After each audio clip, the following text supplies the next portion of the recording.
Breath of Fire 2 is one of those games I've never been able to form a solid opinion on. I went back to play it recently to see if I couldn't change that, and came out the other side no clearer. I don't think it's a bad game by any means, but there are plenty of barriers which stop it from being a standout title. I've always seen Breath of Fire 2 as the middle child of the series. While the original was rooted in JRPG tropes and design, the second game did try to break from convention and was the logical stepping stone for what the series eventually evolved into. However, it was still held back by what I can only assume was either the Super Nintendo hardware, the developers not being allowed to go all out, or a mix of both. So before I rip into a classic JRPG, which was an important part of a paradigm shift for the budding genre, let's talk about what it gets right.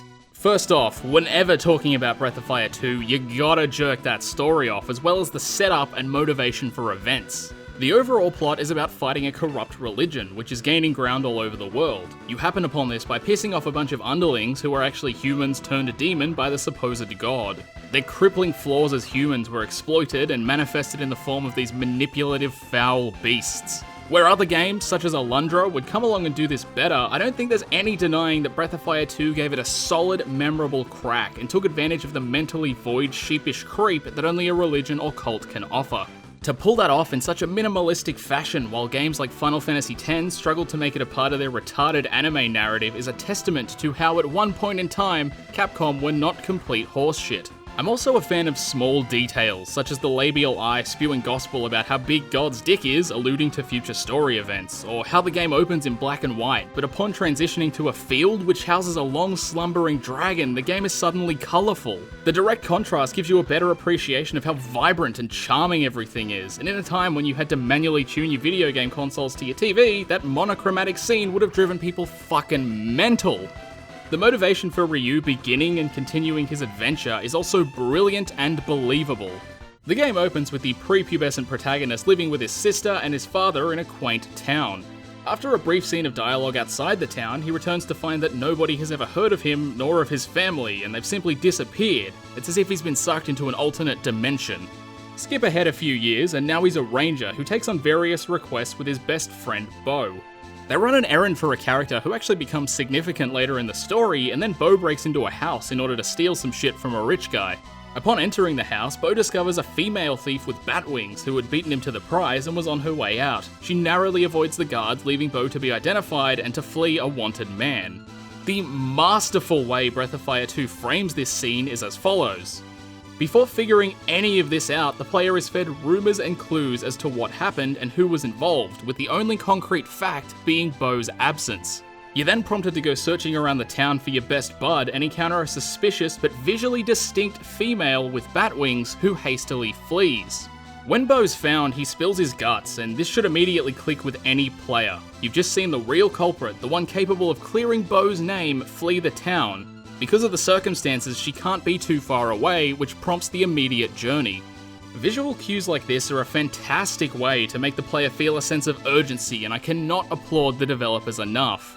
It's something they go on to refine even further in Breath of Fire 3, but that's something for another video. The journey itself is pretty solid for the most part. The first half introduces you to a bunch of unique, varied locations with a diverse, effortless roster of anthropomorphic characters. Fuck, that was a sentence. What I love about Breath of Fire as a series is the non-forced diversity, which gives it such an interesting character. Because of the way modern political jargon has gone, we now see diversity as more black people or more women with two Ys, but this is what it should be about. Interesting characters, interesting races, and more depth than what colour their skin is or what genitals they have.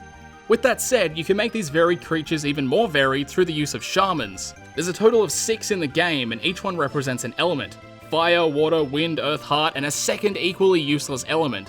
These elemental enchantresses can be fused with certain party members, which can either result in higher stats, a palette swap, or an entirely new form. The asexual flowerkin can be turned into a bangable mushroom girl, and that's alright with me. If the pale polymorphous porpoises of Tumblr were going to adopt one game series, I don't know why they picked Undertale. Breath of Fire had this shit on lockdown throughout the entirety of the 1990s. Look at those fucking abs! I ain't no goddamn queer, but it also has real choices, some of which are moral, not black and white ultimatums presented on a silver fucking platter. Every meaningful choice you'll make in Breath of Fire 2 is interacted with manually, and it is fantastic.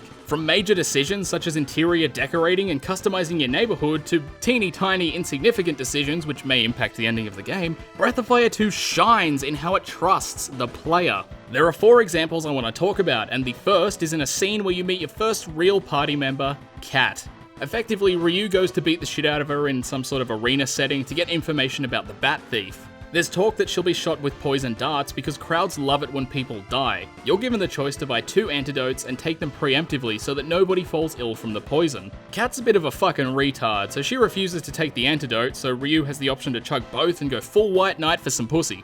After you beat her, there's a 3-second event which looks like a cutscene, but in which you can actually move towards her and physically protect her from the poison darts. If you do this, you get an entirely different post-fight scene and she joins you for the upcoming boss battle, where she would normally be in bed because the dumb bitch got poisoned. That shit blew my fucking mind. You were told how to save her, and the game gave you the option without rubbing it in your face or making sure you knew exactly what was happening. There was a direct incentive to test the boundaries of the game, and I love it.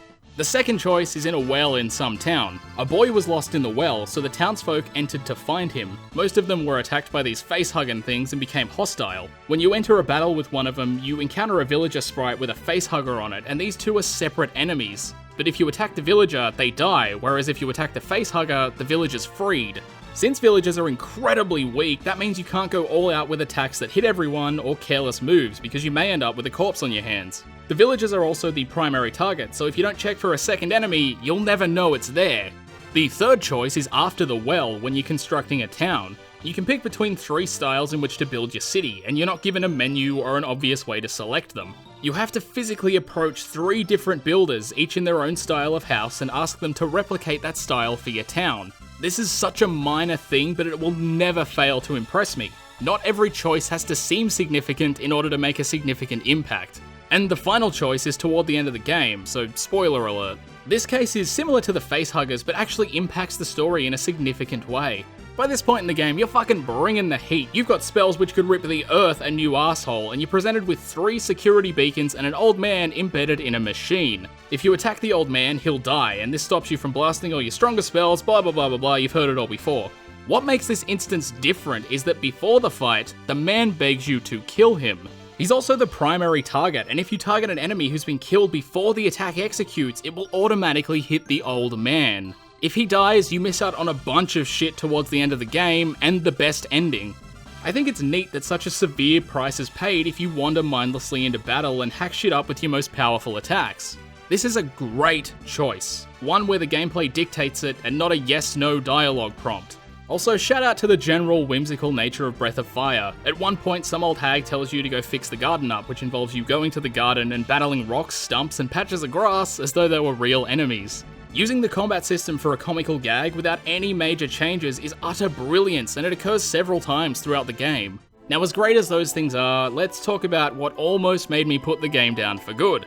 There's no dancing around the fact that the translation is just balls. I'm willing to forgive an early 90s JRPG because the Japanese people only came into existence in the late 80s and we were still trying to figure out their weird rune word combinations. Memes aside, there are a few niggling issues such as the inability to debuff bosses, rendering debuffs entirely useless, and the repetitive fucking noise in certain maps. The soundtrack's great for the most part, don't get me wrong, but certain stages such as Simmerfort are long levels with 20-second sound loops. The simple fix is to open up your Super Nintendo and disconnect the sound chip, but if you're looking for a more advanced solution, I guess you could mute the TV. World exploration has a nice controlled split. There are certain barriers to parts of the world, and it's drip-fed like you're an invalid without making you feel like an invalid.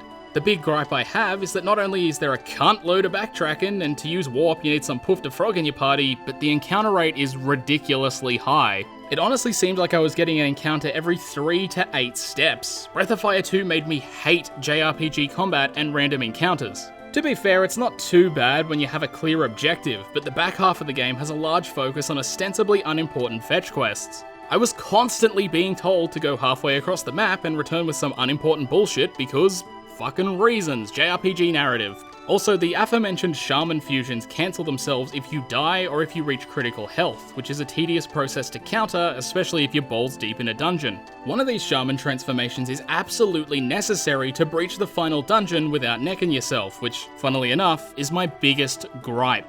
The final dungeon, Infinity as it's so aptly titled, certainly fucking felt like it went forever. I'm not a big fan of final dungeons in JRPGs because they're generally excessively long and they always feel like cheap padding on a game that should give me a short but exciting final hurdle to jump. After sitting through anywhere from 20 to 80 hours of your game, I should be rewarded with a snappy finish all over Kray's abs, but I never get it. It's always drawn out, copy-paste bullshit with severe encounter rates, and Breath of Fire 2 is one of the worst offenders I've ever seen. Some maps are used several times over with no change whatsoever, which gives you the sense that you're making no progress, and the encounter rate is so frequent that without a consistent method of fleeing battle, you'll be trashed by the time you get to the fucking boss.